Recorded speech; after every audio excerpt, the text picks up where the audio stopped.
Ahoy, mateys, and welcome to Expedition Cartoon. Oh no, I said the old name. Sorry, everybody. Scratch it. Jester Bros Cartoon Travelers. That is what we're called now and have been for quite some time. Yes. This is where my brother and I explore the vast and beautiful worlds of animation for the perfect place to call home. And maybe the reason that I got confused is because the very first episode that we ever did of this podcast was Avatar: The Last Airbender. Oh, And yeah. exploring that universe. And today we're going back.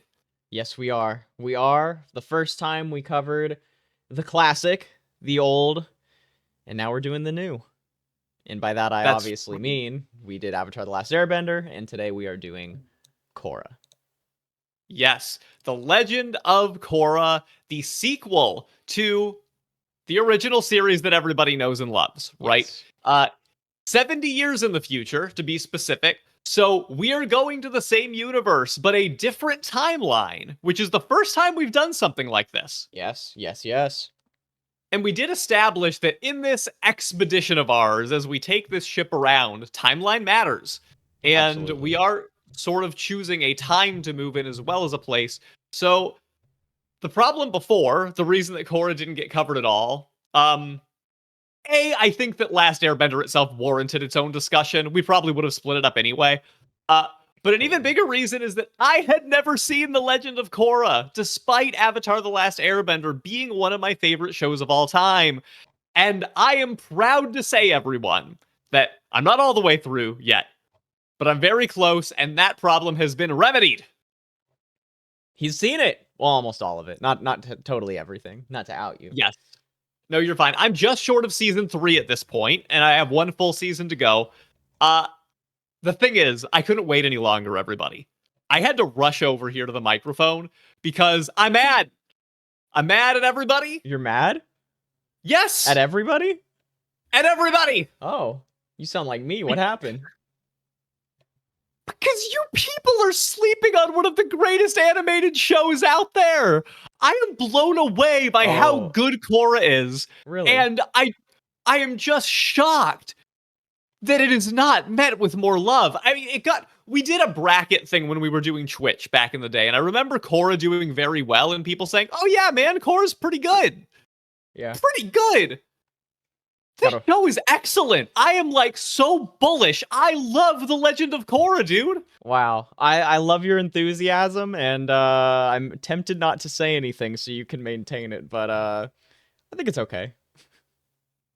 That's fine. I am not here to argue with you about why it's good, why it's bad. At the end of the day, I think it's good. What we are doing here is exploring a universe and trying to decide if it's somewhere that we want to live. And I do want to have that discussion, of course, but I can't help but just get my immediate thoughts out a little bit. Is that fair? Yeah, I want to know what you have to say. I'm curious. I can't help but yeah, no, let's start this way. Everybody listen up. Yes, and I will tell people, if you have not seen Korra and you were like me, you just didn't realize that it was something worth watching, that everybody said Last Airbender was the original, you miss your favorite characters, I am imploring you to go watch it before you listen to what I'm going to say, because I will spoil some things here. I'll try not to get too far into the weeds, but I think that there are some light spoilers that are worth talking about, and y'all should at least see a little bit before you listen to me talk about this. That is my opinion. All right. You've been warned. So first of all, yeah. My very first take. Yeah. We should not even consider this a sequel. This is part of Avatar. Oh, I believe it's a sequel. I totally disagree. It's a sequel. I understand, and I understand that this is a hot take. This is not something that everybody is going to agree with me on. This is such a true continuation of the original series that it barely feels like a new series to me. It just feels like part of the same show that is continuing. I gotta be honest, I feel like season 2 and 3 feel like a different show from season 1 of Korra. I have that hot. I feel that differently about it. Okay. I mean, I can understand how you would get to that. Yeah. But Republic City is just such a different vibe. You know, season 1 is such a different vibe and such a different character dynamic.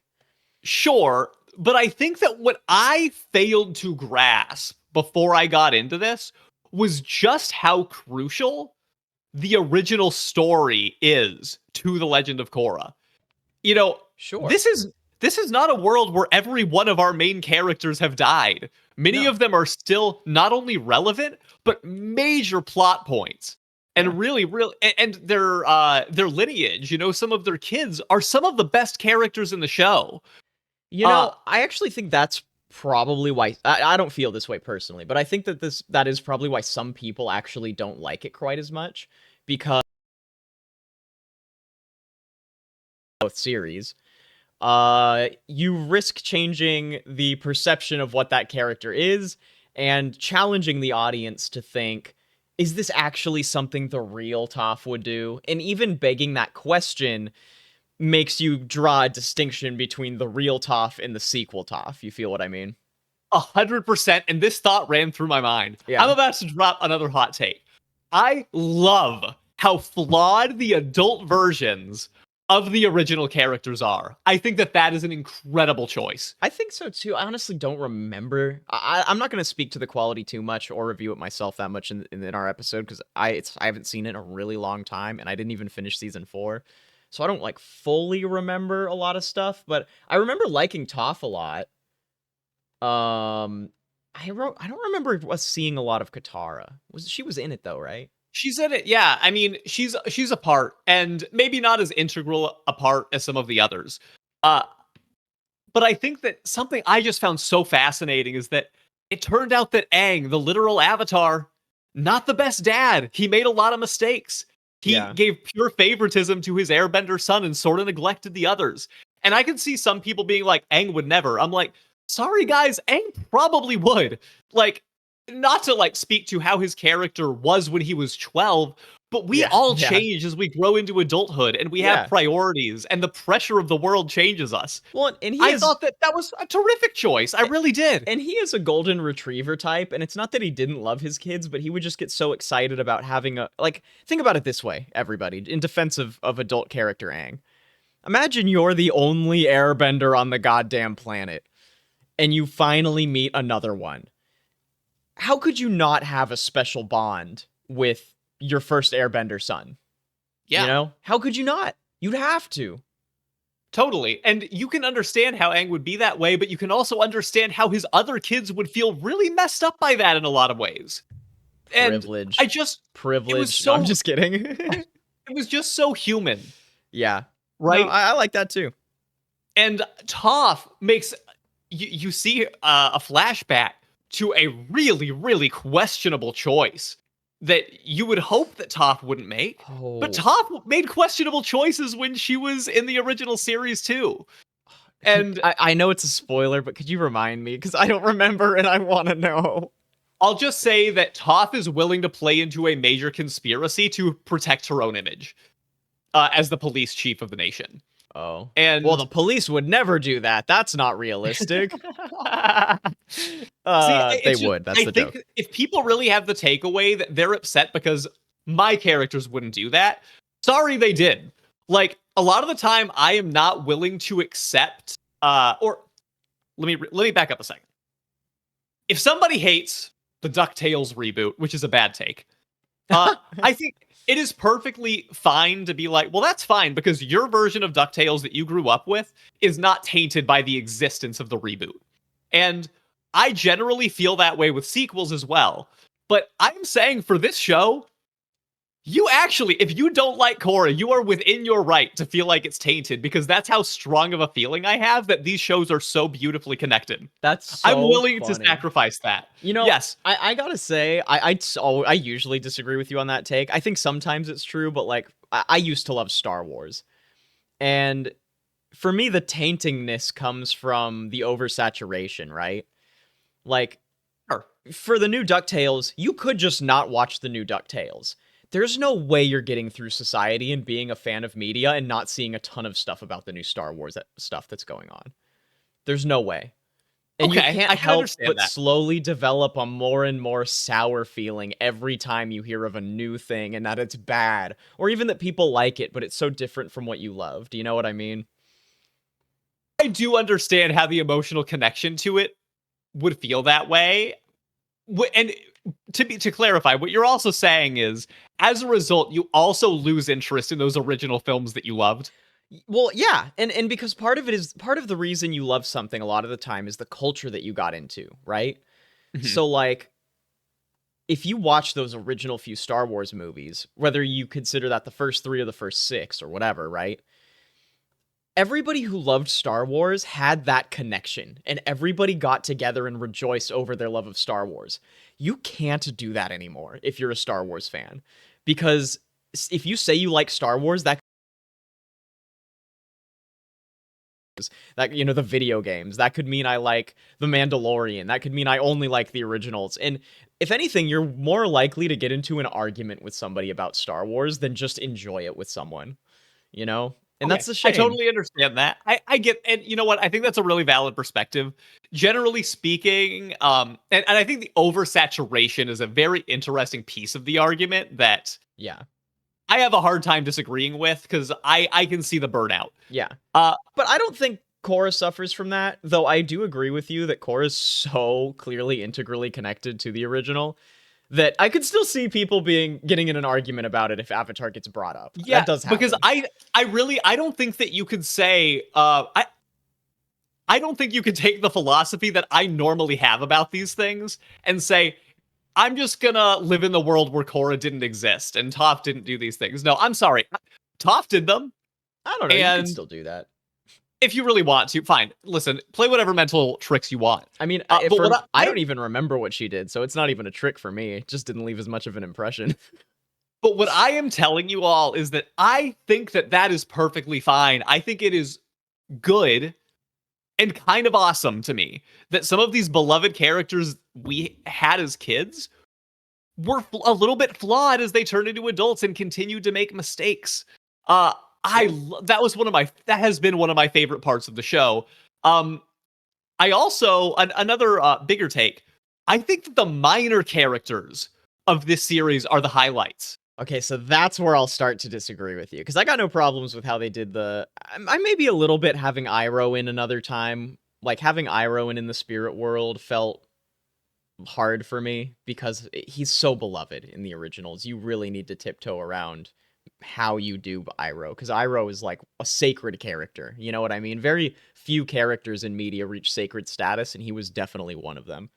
Um, Yeah, I mean, I liked Iroh a lot in the series. I didn't know that that was I don't know what people say. That's just my take. I sure. don't really know what the common consensus of core is, but I will say I'm way more bored by maybe not even the minor characters. I'm more bored by the main cast of Korra. So I can see the case that maybe the main cast isn't the most exciting part. I think a couple of them are great. Yeah. Um, Bro, they Korra, suffer from more of I don't want to Korra complain. suffers. She No, doesn't it's okay. It's okay. learn. She doesn't learn anything. She never learns anything. She's the same character in every season, and it drives me Well, bananas. I think that she suffers from more of the protagonist syndrome than Aang did. Aang was Yeah. a very complex protagonist, but that's rare Well, in for shows. Season 3 Aang carried himself so differently from season 1 Aang. The show matured as it needed to as this young boy running away from troubles was maturing and facing a war. You know, like it narratively had to happen that way and it was done brilliantly. And again, I can't really speak to Korra so much because I don't quite remember it, but I do remember when I was watching it, I got the feeling that like wow, I feel like Korra's the same character in season 3 as season 1 as season 4 or whatever. Okay, I mean, I won't talk too much about the main cast. I do like them all, though I can. How do you beat the main cast of Last Airbender? Some of the greatest Yeah. characters in animation history. Yeah, Uh, it's a hard comparison. I mean, my whole argument was that like I think Korra people would have loved Korra so much more if it wasn't the sequel to Avatar: The Last Airbender. yeah, I mean, I think that that makes a lot of sense, and for that reason, I do think that it is wildly underrated. I agree. Um, I'd say that. That's fair. but yeah, I think the minor characters add so much flavor to this world, and maybe now we Yeah, can start to move toward the world discussion. I was literally Um, just thinking that too. Nice. because I the whole time because I've been playing a lot of Disney Lorcana, everybody trading card game. All I could think about is how many new random characters with awesome designs, just really great quick arcs, um, really interesting mechanics. There's so many that pop in, Yeah. and it made me think, wow, if there was an Avatar trading card game, you could have all of these really cool minor characters with really interesting abilities. And I think that that's a really weird point, but I do think it speaks to the flavor that so many of them add. Um, I want to shout out Tenzin Aang Sun, who Yeah. he is just I'm obsessed with his character. He's so complex and more complex than any of the main group. I And his was kids just gonna say that. Like, I think Tenzin has a better growth arc than anyone else of the main cast, personally. are great. Yeah, I agree. His daughter Janora, I think, is one of the highlights of the show, and she has her growth. So I think I that agree. I could understand feeling like, okay, well, the main cast, they're not necessarily like they're sort of there to move the plot along, Yeah. but we're getting all of these incredible moments from so many No, others. I agree with you. I agree with you. And the dating, I hate the dating drama. It's just Well, so unnecessary. It does nothing for me, you know? yeah, It's and I just think so that unnecessary. a lot of the time it feels like it goes nowhere. It's just sort of there to be there. Yeah, just Um, because it's yeah, it's popular and teenagers are watching it, and we want to be mature, so we're gonna have frivolous romances just like real people do. sure. I mean, listen, I'm not going to call the show perfect, everybody, but Yeah, I yeah. think that it is not nearly getting the flowers that it deserves. How the hell did I go this long not being spoiled on a single thing? Y'all don't care that much? Yeah. You didn't get spoiled on anything? Nothing. I knew Okay. nothing Well, about then this I'm show, not I'm dude. not gonna talk about season 4. Okay, I appreciate that. Um, so anyway, I'm shook you haven't gotten spoiled about one thing. There's one thing that I would have assumed the community would have spoiled you on. Nice. no. Um, so anyway, we get so much flavor in the world this time around, and we talked about the Last Airbender world, and I think that we were fairly excited for that to be a potential place that we live. Totally. And I really feel like this new version of it offers a lot more. And sorry, by more I mean like literally more in terms of there are more things, there are more places, there we learn more. And I think that that makes this a very interesting discussion. So I don't want to rehash all of the things about Last Airbender that we did last time. I really Sure, want yeah. to focus on what makes Korra interesting. Um, the one part that I will rehash Okay. before we get into it is that there are still our four nations, and I think that that is going to be important because they have evolved and changed since last time. Oh, I guess we do still have the I feel like we just spend no time in the Four Nations in this series. Yeah, or at least the four elements. Let me say that. But yeah, we spend them we decent amount in the Earth Kingdom. We'll talk about it.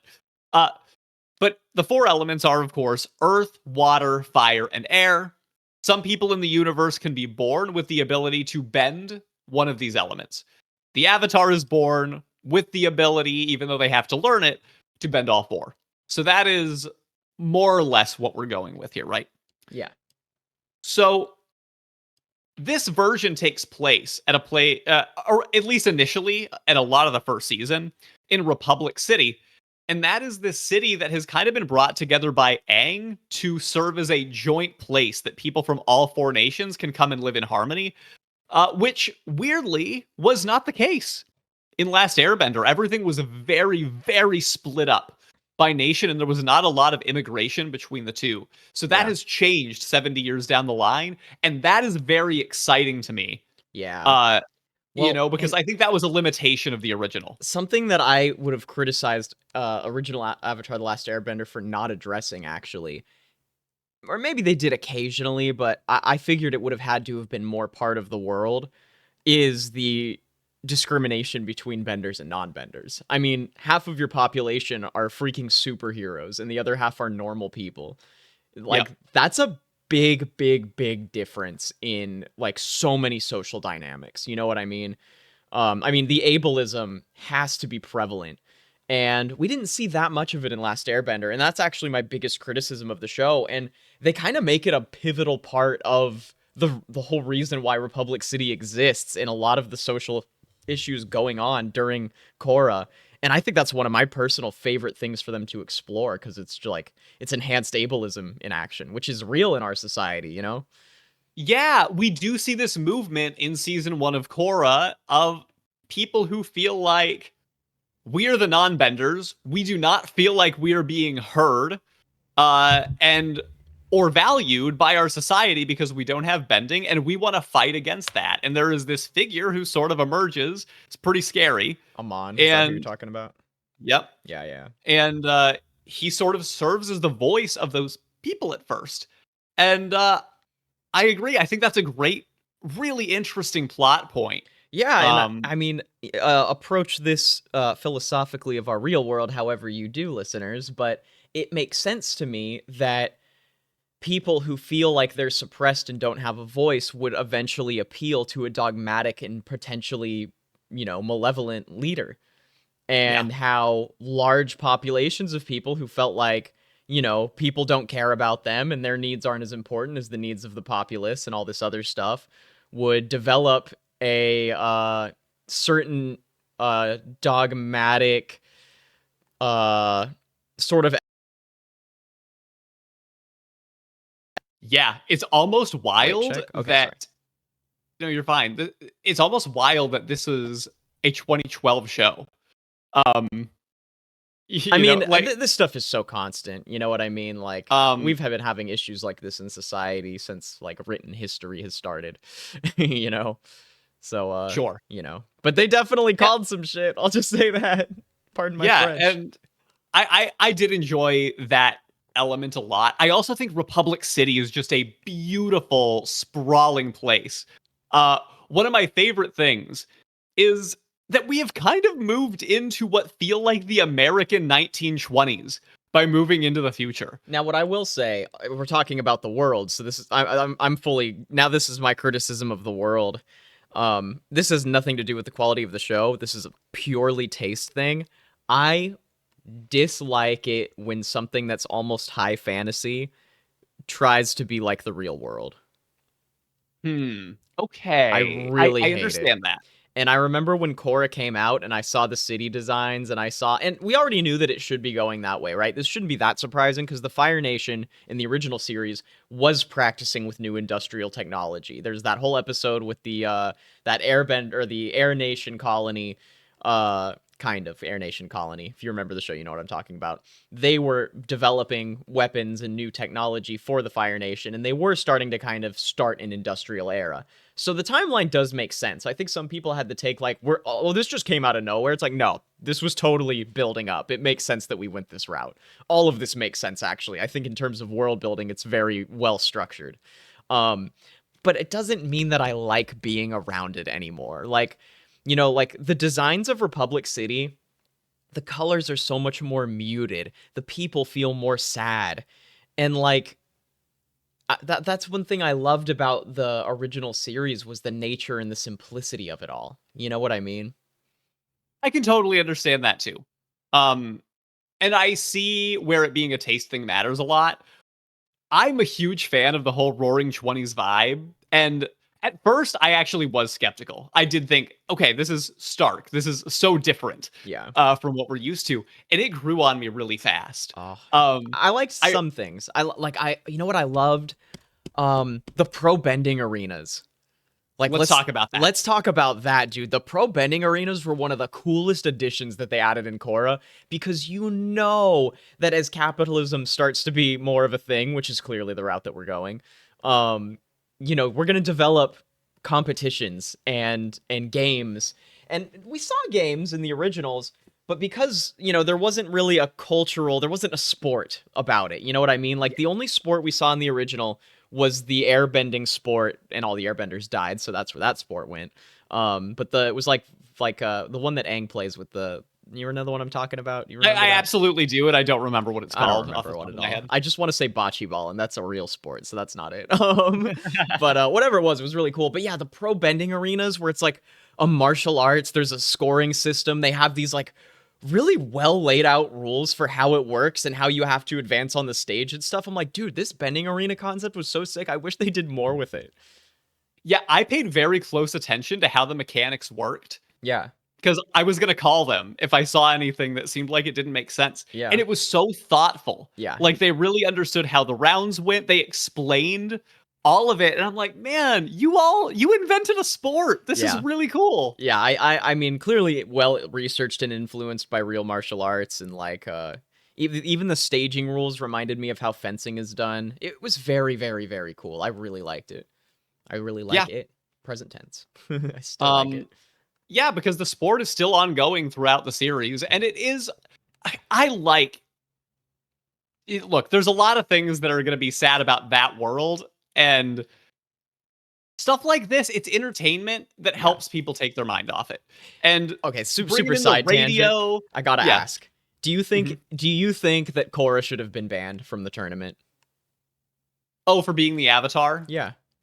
So I think what's weird is that there was no precedent for it. What if this situation happened in real life? I honestly expect that she would be able to compete through a loophole. And about 3 to 6 months later, after the bureaucracy kicks in and they actually decide to like She figure get out if this is banned. fair, yeah, they decide no.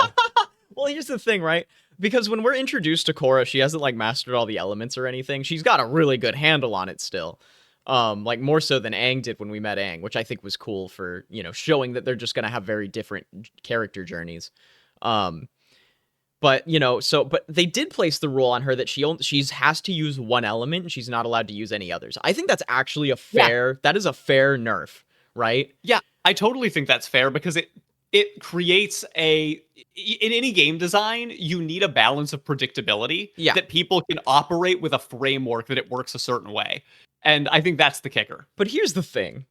If you have access to going into the avatar state, that's like that's like performance enhancing drugs on another level. You know what I mean? I would guess that would also be a rule.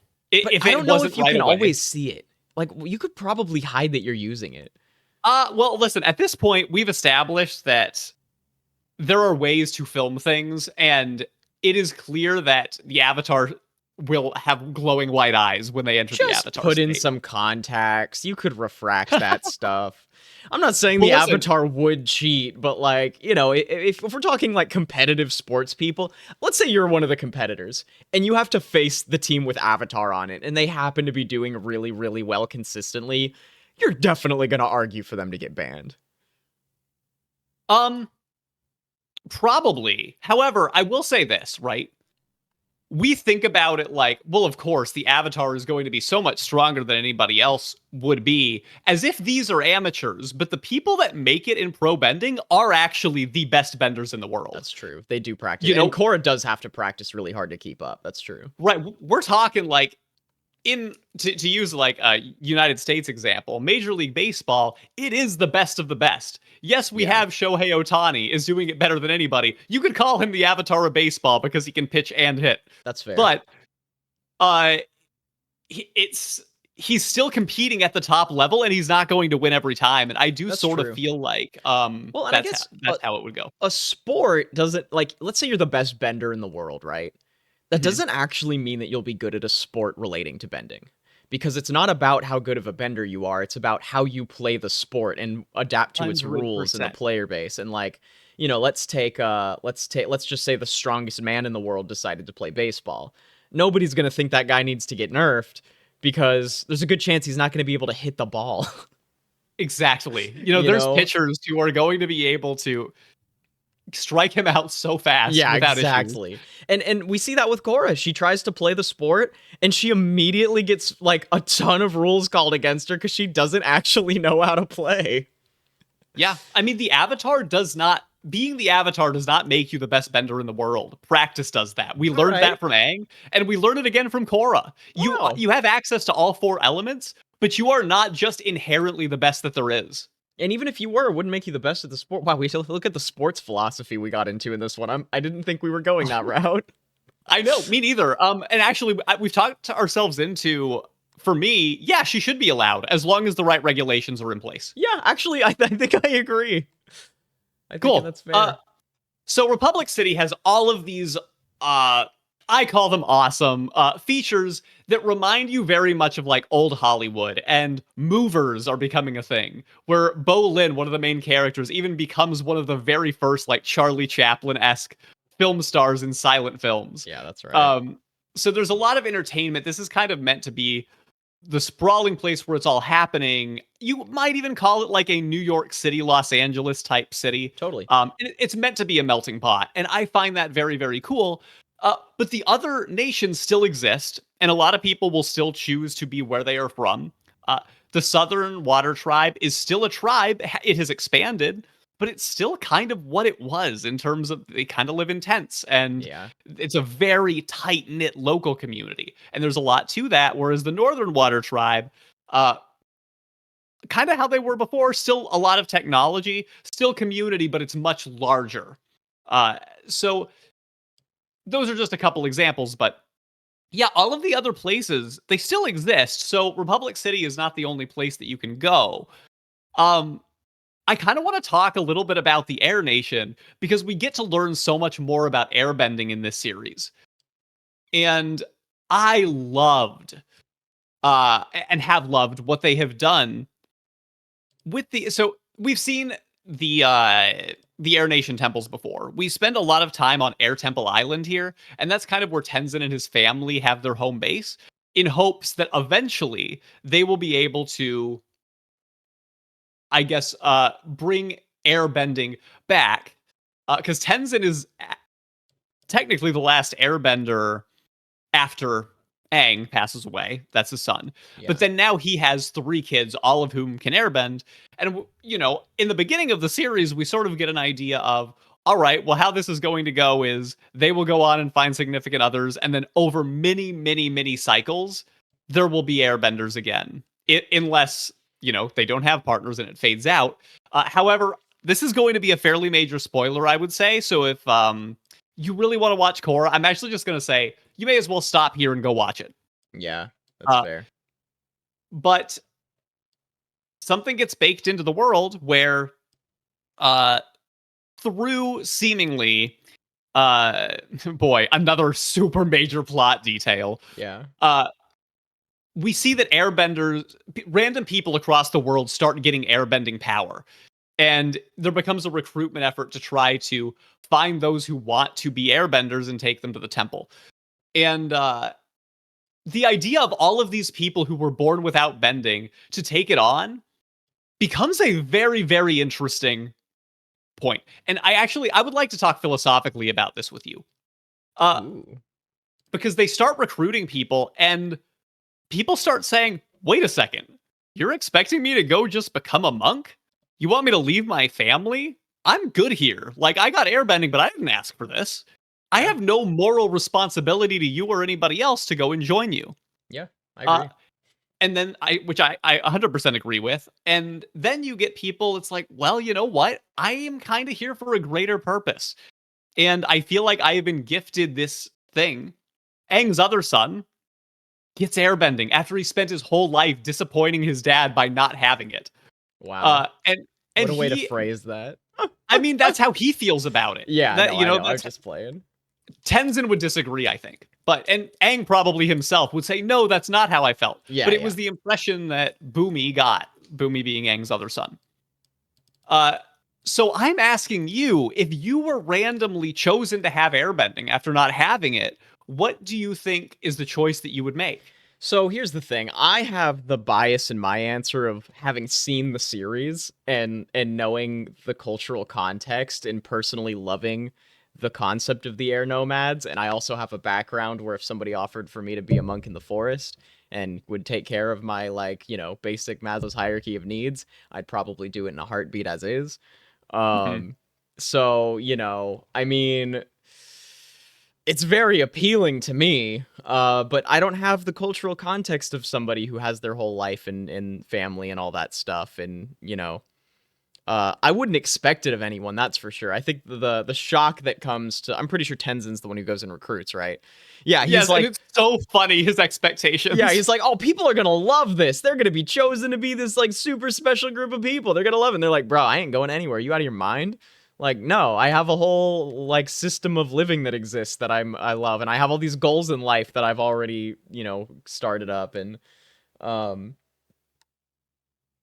I don't know. I guess it depends on the thing. Is like, there's another part of me that would be like, yo, did you see what happened to the last Airbenders?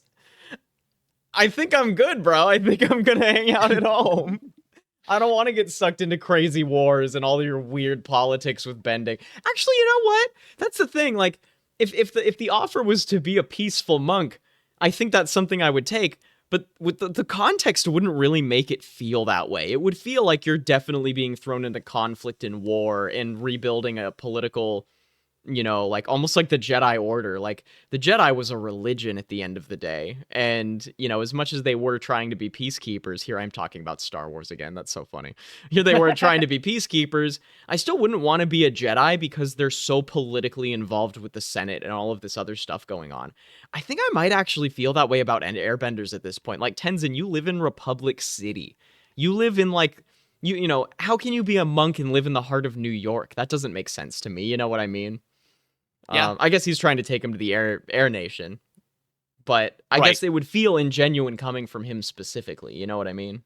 Sure. And yeah, let me put it this way. If somebody came to my door today and was like, yeah, you have an opportunity to like be part of, well, assuming that I believed them and this is not an obvious scam, because in our society it would be. Oh yeah, no. I mean, I'd be like, you're crazy. You're either on drugs or trying to get money from me or both. Yeah, exactly. But we'll say that it's a real offer. And it is something very similar to becoming an airbender in another temple. I'd be like, no, man, like I'm a happily married man about to have my first child. I love my dog. I love my life. And I'm really happy here. And in that way, we maybe you would take the offer. I wouldn't right now. I mean, I'd go for the adventure. I'd be like, can I come back in a year? Yeah. Can I give it a shot and see if I like it and then come back? Sure. And it's I would be leaving a lot behind to do something like that. However, in this thought experiment, we do have the context. And we are kind of picking a place to live. And I gotta say, dude, I've always said I'm a waterbender. I identify with waterbending more than anything else. Yeah. Because of the healing nature of it. And I consider myself to be more of like a healing presence. Totally. But I have been pretty tempted by the Air Nation in terms of listen, I get, for you Harry Potter fans, if you still are, people would say, well, you can't just pick Gryffindor or Slytherin. You are sorted by the hat. Well, I feel like this is a little different. Yeah. Like, let me ask, do you think somebody just is one of these things? Or is this something that you could... in the context of we're just a bunch of nerds picking where we want to be from, do you think that there is something that you are inherently linked to one of these tribes, or do you think everybody can just pick? Oh, I mean, I'd assume that nobody picks and you're just born into whatever you're born into. If we're talking like the world building, well, okay, sure. If we were living there and somebody, you get born into a world.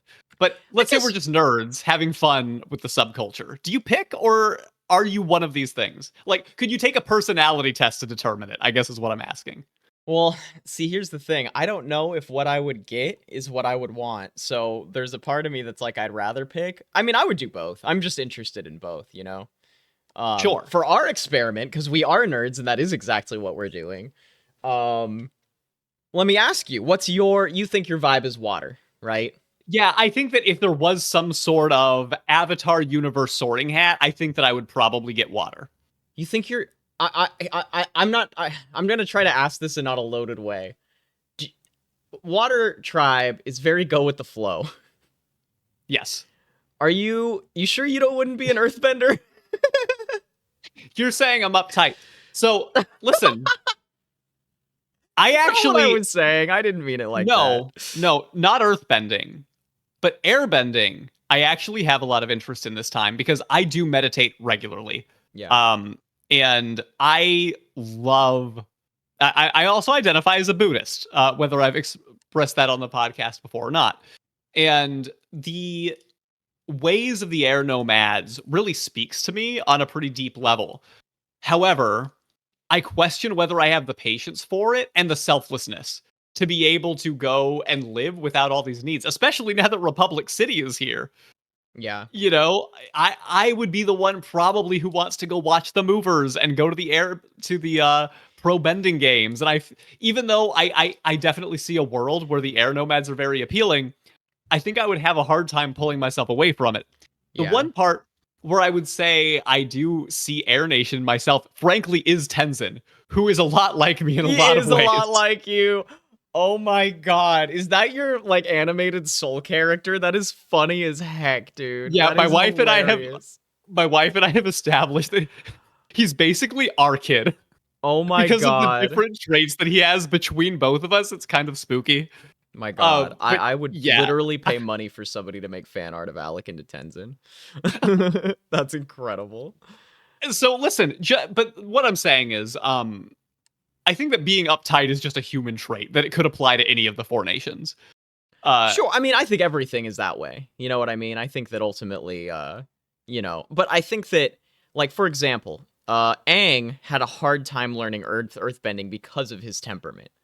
So I mhm. think that some bending naturally flows with your personality type and some probably does not. And even if Yeah, you have good the point. powers, it might make it harder for you to learn. And I think that that's more what I mean with the water bending thing because, like, do you think you'd be able to learn surfing really easily? That's the best example. That's interesting. I've never had an interest in learning it. It feels like it would be hard just because surfing seems like something that is hard. But it's Uh, have you tried snowboarding or skateboarding or no, see, I'm not you really don't really do interested in those flow. sports. You don't do much flow stuff, which is the only reason because water is very much about like feeling the flow and understanding the tides and moving with the element that you're in, right? Okay, yeah, I can see that. But earth is very like it's very was either because Toph was saying you need to face things head on and boom, and that was Aang's issue. Yeah, And that's not really quite your vibe either. it's Not that you like not. See, and struggle that's with it why necessarily. it could be that air does make sense for me Air in a lot of actually, I ways. think air does make sense for you because you don't need to have that sense of flow and tide and stuff. You can just fly around and I mean, Well, and with any there's with any levity. martial art, you need the sense of flow, obviously. But I'm talking personality with the flow. Yeah. And yeah, there's a lot of levity. I think air actually does match you pretty well for personality type. I see it. Especially now that I've seen Tenzin and I can say, well, if you're this way and I'm that way, Yeah. uh, I can see this. See, I think that fire just resonates with me. Now, I'm a fire spinner. Like for those that don't know, I'm a circus artist and specifically prefer fire spinning. And Mhm. I love juggling fire. I love touching fire. I love doing little tricks where I put fuel in my hands and light my hand on fire. Um, it's I love it. I love the feeling. I love the energy. I have crackhead energy and I'm very hyperactive naturally. And I think lightning is something that I'd be very drawn to as well. Yeah, Uh, actually, can we take a moment to talk about some of the other bending that we see? yeah. Um, because you mentioned lightning. I believe lightning is in the original series. Yep. Uh, but we get some different ways that bending works in this world that I find very interesting. A Yeah. couple ones that they touch on, but they don't dive into. Sand bending is Yeah. something that some earthbenders are able to Sandbending do. is cool. Uh, lava bending, if Yeah. you're a firebender, you may be able to do more than just pure I fire. actually think Bolin invented it. He was an earthbender. Uh, oh, invented lava bending? I'm pretty sure. No, because I'm at our part of the series where somebody else knew it and he did not yet. Uh, so Um, if that's the case, no, Bolin. I just looked it up. Bolin's a lava bender. oh wow, okay. I hope I Well, didn't spoil something for you. I didn't mean I to. may have forgotten. I may have forgotten, but I'm pretty sure he I has a am. scene where, yeah, like he literally discovers lava bending and goes, "Oh my god, I just invented lava bending." Like he literally says it out loud. All right. Well, there's another character that can do it in the show as well, which happens in season 3. So, it could be that I just forgot about that moment. Or I suck and I totally just spoiled it for you. I think earthbenders do it though. I don't think it's lava bender, or I don't think it's firebenders. Okay, I had assumed it was fire. So, see, what do I know? But the one main one that we see. Oh, technically we see lava bending in like series too. We see Avatar Kyoshi technically do it once too. Oh, and we see Yeah. Roku doing it. Okay, so technically speaking, we do see it in the original series. Okay. Well, either way, Yeah. uh, that is at the point that I'm at in the series, not one of the main ones. We're metal bending is really the big form that becomes very important to the series. There is an entire society of metal benders, the Metal Clan. I think it's called Zaofu, and Yeah. we see some of Toph's lineage over there. And Yeah. Toph teaches everybody metal bending because she definitely did discover it for the first time. I know that for sure. Right. And by the way, And maybe fire and earth can actually bend lava. It's hard to say. ooh, I kind of like the idea of something that could be Bent by bended both. by either. Yeah, hmm I agree. So the metal bending, I wanted to bring up because it is wildly important to the series. And I also think that the society that has been built is very interesting, a little secluded for my taste. Um, Yeah. it has a little bit of there is no war in Ba Sing Se energy, even though they don't really get into Wow. that. Hey, I mean, if Uh, their society's uninvolved, there really is no war there. That's different from Ba Sing Se. yeah, well, I guess that's true. I don't really have interest in metal bending per se.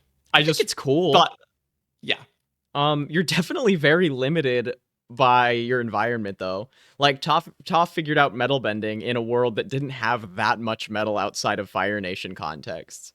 So it wasn't really something she could even use that much in the grand scheme of things, you know? right. And then flash forward 70 years, and it is more prevalent because there are more Yeah. metals in society as a result of the Industrial Revolution, which I do find very, very interesting. Pro, if I could get good at lightning bending and like not have to pay the electric bill though, like it's pretty tight. Sure.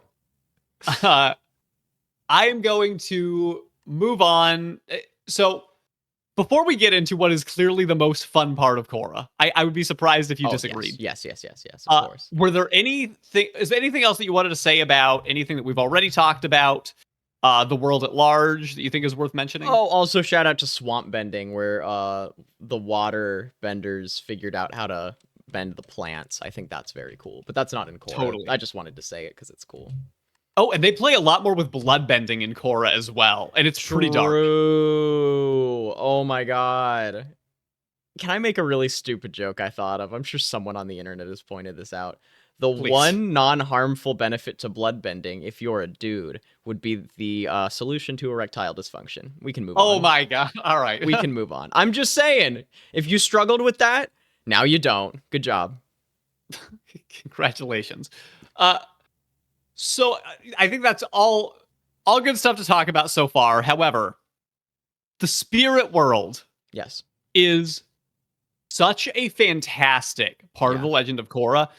And the 2-episode origin of the original Avatar in season 2, I think might be my favorite 2 episodes of the entire Avatar series. I loved those 2 episodes so much too. I really, really did. I thought it was incredible. They play with the animation style and they bring us into almost like a written Chinese tapestry, the way that it is animated. And it's beautiful. It's been a while since I've seen it. I don't remember season 3 very well because I was in a very silly part of my life when I watched it too. Which made me season 2. It was season 2 that was introduced? Yep. Wow, that's how great my memory is. But I do remember a couple key characters and scenes and moments from it. Something I like about it is that it's kind of realistic in that the system of the spirit world is very strange and different from humanity, but it's not devoid of conflict in its own worldly issues, you know? Mm-hmm. They are beings that are on another plane of existence from our own, but that doesn't mean that they're like, it's not like heaven. It's not like a perfect utopian society or anything. There's issues. There's, love and loss and, it's just life at the end of the day still in the spirit world. Yeah, absolutely. It's depicted beautifully. And there is a yin and yang, so to speak, that sort of transcends the spirit and human planes. It also exists in such a way in the beginning, as we see the first Avatar, where the spirit world and human world are integrally connected, and the spirits are able to sort of enter the human plane at will. The humans have to work a little bit harder to enter the human world, but there are mechanisms that they all have to be able to do it. Yeah. And there's certainly not peace. Like, humans are going in and hunting spirits for food, which is kind of a wild concept. Yeah, that's... I mean, humans would mess up anything. Let's just call it as it is. 100%. But I mean, like, Ko the Face Stealer isn't exactly a benevolent creature either, I mean, you're not wrong. Uh, and I'm gonna say, people, I already warned you to get out for spoilers, and at this point, we are earlier in the timeline than that last spoiler, so I'm gonna be relatively liberal here. We don't usually get heavy into spoilers, but I really think people should be watching this show, and if you haven't seen it, then I'm using this opportunity to implore you to leave our show and watch it. But essentially what happens with the first Avatar is that I guess you would know this if you saw Last Airbender, that stuff happens and the worlds are no longer inextricably linked. We know that Aang is able to sort of access the spirit world briefly, but he's the Avatar. Nobody else is really able to have that contact. Well, now, I will say I actually find that to be different from our world, and that more people can actually see into the spirit world than you might think. But that's a whole other discussion. all right. One that you probably got into in the Gravity Bros podcast, to plug that one. Oh yeah, I'll bet we did talk about that. I'm sure we did at some point. At least in some, maybe not with the same terminology, but definitely with the same ideas. I guess. The spirits, as we see them depicted in Origin, are just so lively and colorful. They feel like they came right out of a Ghibli film. And I, from the moment that they showed up, became so taken in by the idea of spirits and the possibility of interacting with them. Bro, if you liked Korra, I have so many anime to recommend to you that you would love. Oh, yeah. No, I know. I know you do. And please recommend me a bunch with spirits. Those are my favorite anime. All right. I mean, Halloween, watch Soul Eater.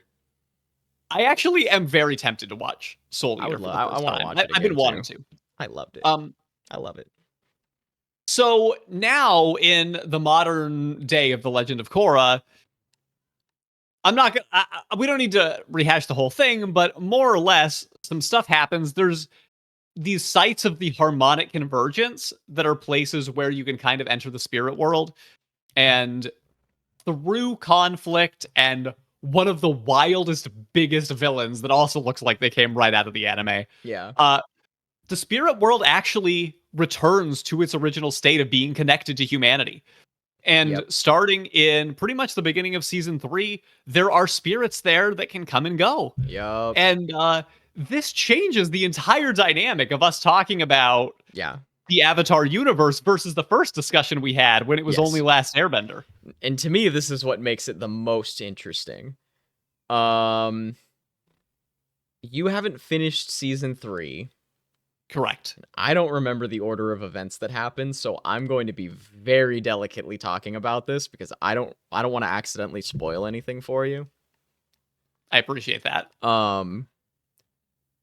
Where are you at right now in the series?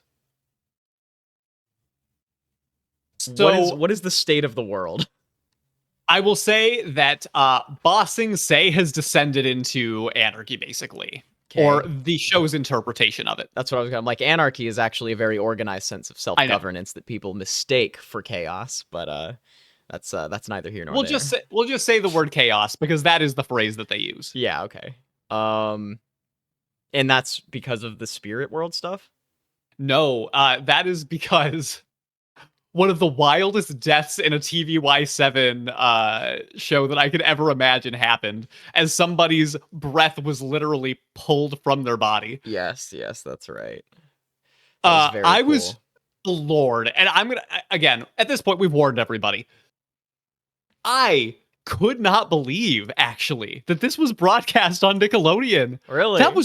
It was really dark. They did not pull their punch. The only way they got away with it was by never saying explicitly that this character died, but they did.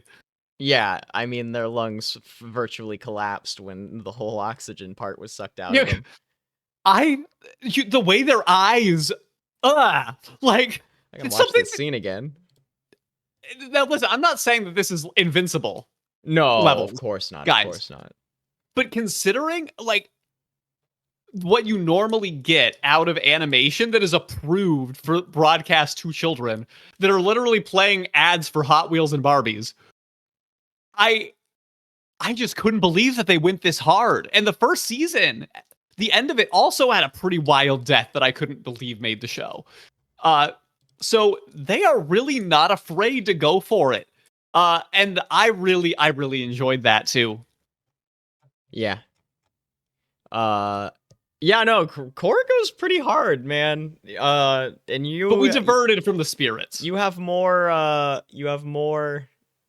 of that to still experience, and I'm excited to hear you talk about it after it happens. Oh my god, I've enjoyed the hell out of this ride. Um, and that's another thing that I think is fair to say about the world is like it's not necessarily the safest place in the world of all the animated worlds that we've been to actually live in. There are spirit world like cataclysmically huge, natural disaster type phenomenon that can really mess up your life. There is like insane amounts of war and conflict going on in most places around the globe at most times, regardless of which series you're even in. Yeah, there are a lot of cartoons where we never see anybody die, and we could basically assume no one does, and the mechanics work in such that way. But not this one. What happened to Jet? It was really unclear.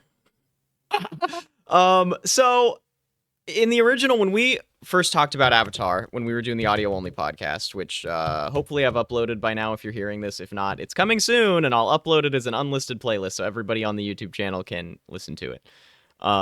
It'll take me some time though, so be patient with me. I chose to be a Fire Nation rebel, like that one firebending master that first taught Aang firebending, whose name I forget, but you remember that? And Yep. I remember, I love that idea. I love that. I love that character. I would love to train with him and be like him, and be someone who's super zen. I wanted to be a member of the Order of the White Lotus. Now, the Order of the White Lotus is not the same anymore, if I'm not mistaken, right? Mm-hmm. It's been a while since I've seen it. They're like straight up evil now, right? Not exactly. There's the Red Lotus, which is a spin-off of the White Lotus. Are they Because the evil? White Lotus became a little bit more integrated into what was happening governmentally. And the Red Lotus, they're sort of upset that they settled in with the cultural norms of what was going on with Republic City. Yeah. I gotta be honest. The White Lotus was one of the things I was the most disappointed about how they took it in the new series. Because having like a secret organization that's like completely peace driven and is there to just influence and help out the world, almost just like the Avatar does, I felt like was such a stronger identity from all of those characters and all of those old men involved than. I mean, to be fair, that's what the Red Lotus's whole idea is. They're more like your mentality of, you all ruined the White Lotus and we're here to take it back. Yeah, And but like, it's just that their intentions are skewed. yeah. Well, and that means that organization doesn't exist anymore, essentially. Yeah, I suppose. And I'm just like, I'm glad I never. I would have. See, that's an example of where that tarnishes the original canon for me, right? Because I would have gotten an Order of the White Lotus tattoo if it stopped and they hadn't made that plot line. But now I don't want that because of its association with Korra. Okay. I mean, I can understand that. I still don't have any problem with them going there with it, just because in 70 years, things change. Some things that were great, they have their heyday and then they evolve and move past what they were. And I can understand how that's disappointing from a fan perspective, but I am not mad about it from a world building perspective, personally. Yeah, but here's the thing, right? It's fiction. It doesn't have to be all super hyper realistic. Like, it's unrealistic for something like that to exist at all. You know what I mean? Yeah, I get it. We don't need to ruin it. Either just get rid of Okay, I it, get that. or I mean, you don't have to ruin it for people who really think that that's one of the coolest things of the original series. Like I literally watch it and it's just like, God, I just don't even enjoy watching it. I watch it and it's literally like, God, this sucks. I wish they'd never done this. I wish they just let didn't me try touch to make it. Let me try to make it more palatable to you. Okay. The White Lotus, as amazing as they were there for peace. And Aang was the peace bringer, the Avatar at the time. And there was a lot changing, and they were a part of it. And Aang is no longer the Avatar. And new conflicts have emerged. And, it's been able to change in a lot of ways since then. So I don't know if it helps, but I do think that the natural progression of the White Lotus being involved makes sense based on where they started into how they ended up. I mean, it's not like there's peace 70 years later in the Republic City. Right, but that was the idea. And it was started kind of with that in mind. And the truth is, conflict emerges everywhere, whether you're Aang, the Avatar, or anybody else. Wait, what's your point? I'm confused. The overall point is just that the White Lotus became involved with Aang because of the vision for peace. And even though the peace was not realized and it became more about bureaucracy and governments, the original intention made a lot of sense from their perspective on what they were getting involved with. So I think the fact that it turned into what it did is disappointing, but it at least makes sense canonically. And I don't know if that would make you feel any better to feel like Well, at here's the least thing, I though. can understand how it got there. This is fiction, right?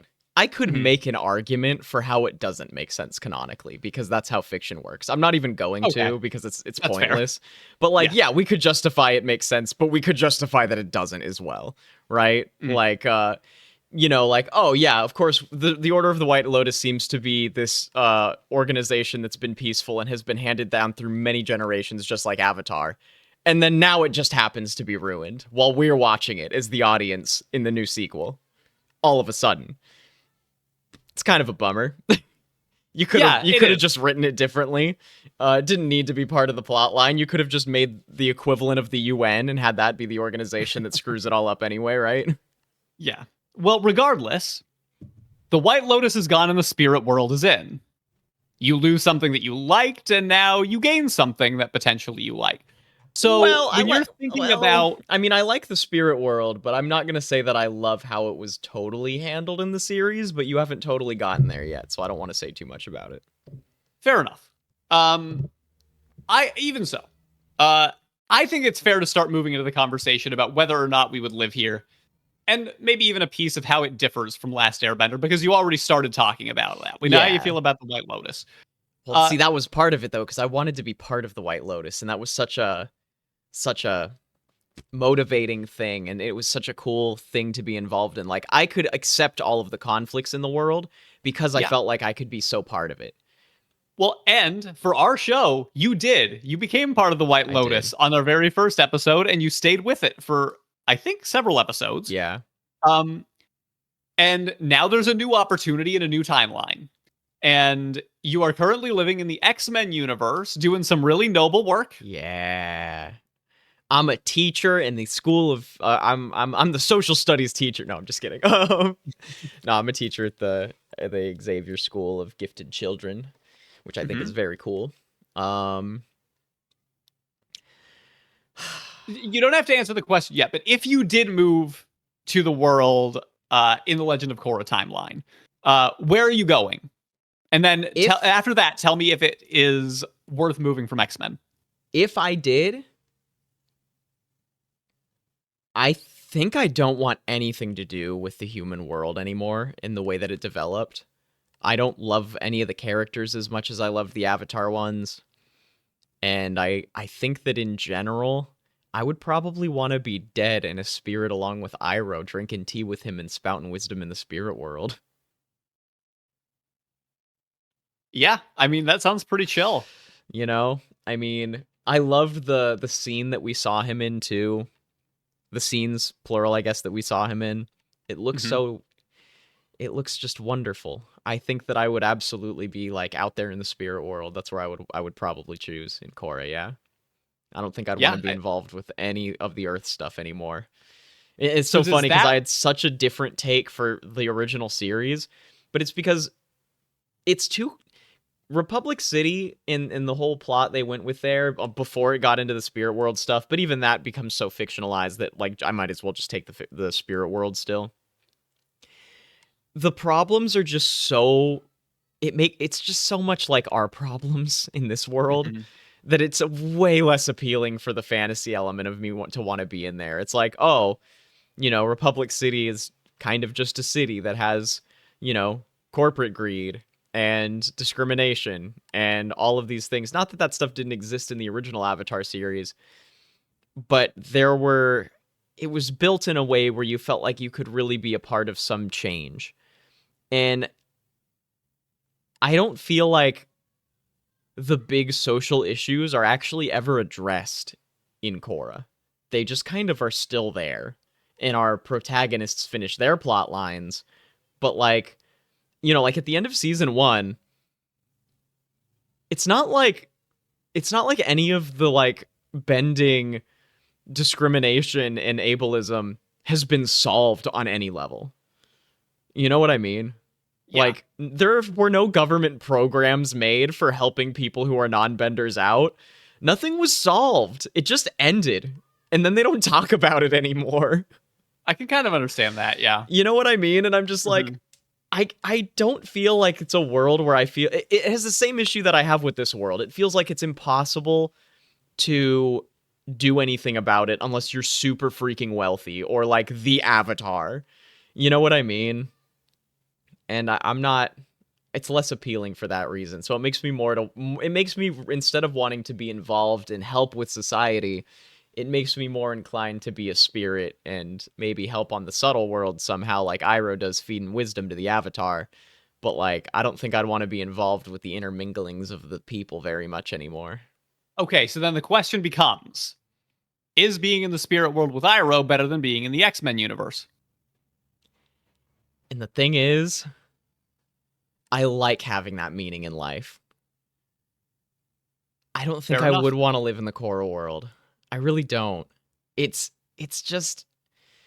The spirit world makes it super tempting because it's beautiful. I love the animation and music design, and that's something that I do factor into any place that I want to live. But I don't have a motivation there. You know? Mhm. It's like, oh, well, you could help humanity. How? What could I even do? You know what I mean? It's like there's no I think there's an issue with the idea narratively of the balance of yin and yang. And it's the idea that nothing you do really matters because everything's just going to balance out anyway. Whether you're a villain or a hero or you save something or you don't, none of it really matters because we've established a world where it's just all going to happen again. You know what I mean? Yeah, I get that.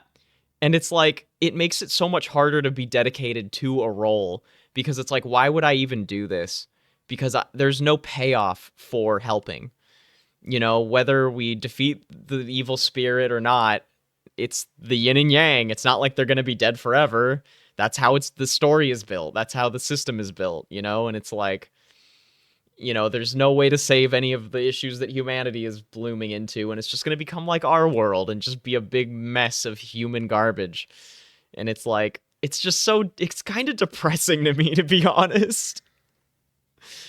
I know it's a weird take for Korra, but like, that's really how I felt about it and why I wasn't quite as into it as the original series, to tie that all into. Well, listen, I love the discussions that we have here. That makes a ton of sense to me for you. Yeah. I want people to disagree with me because I want to not feel that way. Well, talk me out of it.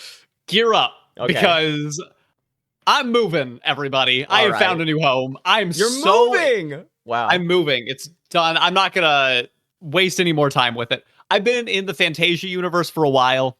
Fantasia is my favorite childhood movie, and I loved the idea of being alongside Mickey Mouse, hopping between different beautiful symphonic frames of animation. That's been great. But I've been about ready for a move for a while, and listen, call it the excitement that I feel right now with all of the Korra that I've been watching.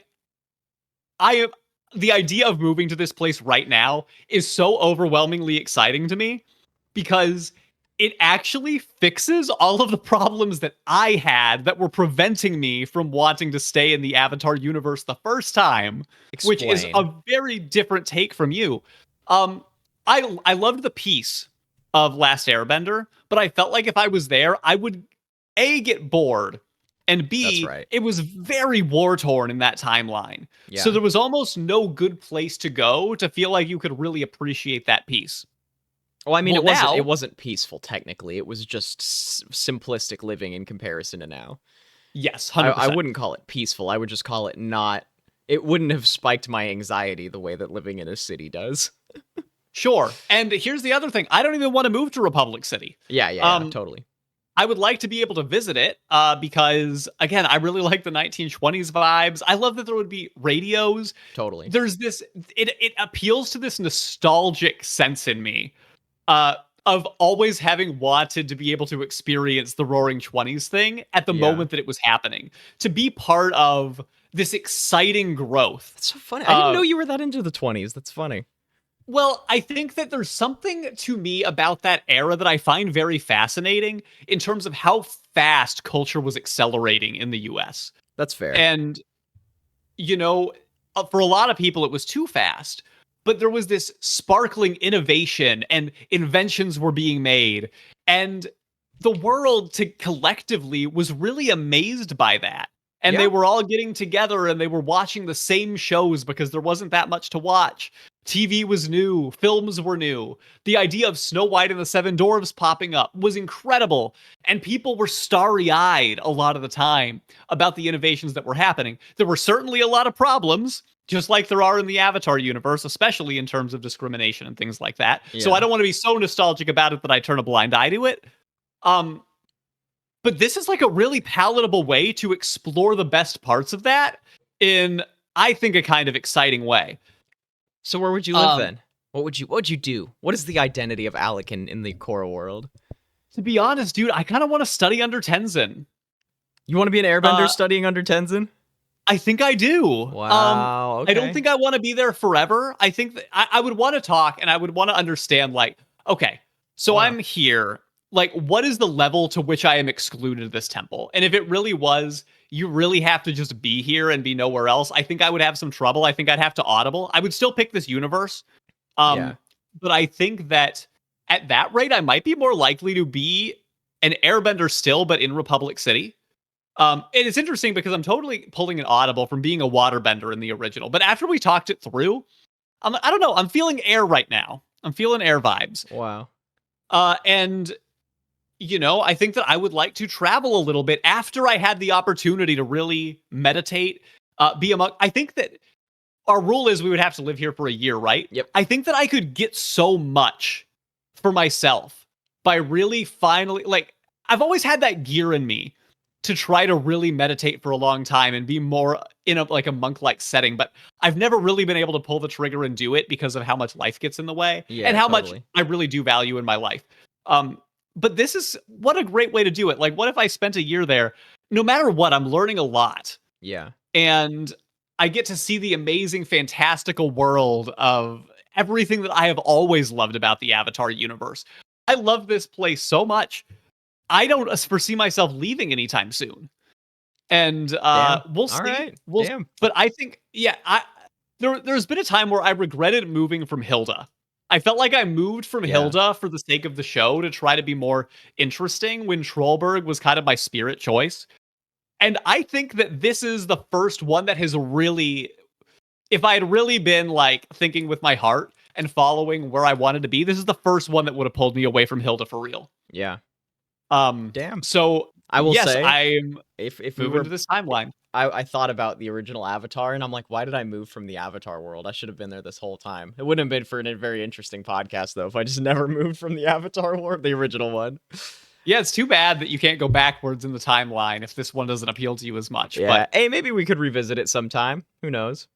yeah, I mean, maybe at some point during like a certain episode total, we can like get the right to go back to a world if we feel like we regret moving. Yeah, or we could analyze it in a different way. Like, we still need to do all of the different Pokemon regions. Maybe we could just talk about each individual nation and where we would live within the Fire Nation, Earth Nation, so on and so forth. Yeah, that could be an option for sure. Well, Damn. I've really enjoyed this. I'm so Yeah, this was a excited good one. about Korra right now. I should say, we recorded our holiday episodes early this year for a variety of reasons. Yeah. So if you are confused in the next couple episodes about where I live, when we talked about those, Yes. I still considered myself being in Fantasia. So just so you have a heads up for that confusion, I figure Yeah. that's worth stating. Yeah. So in the next 2-3 episodes, something like that, Alec will have been lying about where he was living. Yep, that's right. But I'm And, still there. I'm still there. You all will get there. This is not the last episode that you will hear before I take a break, but this is the last episode I am recording Yes. of this podcast before I take a break. So everybody, please wish me luck with parenthood, with fatherhood. I am really excited, and I will be back with you at some point. Hopefully the delay won't be too long. Yes, indeed. We'll find out Good luck on Parenthood, my brother. Thank you, my friend. Can't wait to have you there. Hell yeah. Well, y'all have a beautiful one, and let us know in the comments what you would do. Where would you live? What powers would you do? Spirit world, not spirit world? Fire, water, ice, air, choking people out with air compression.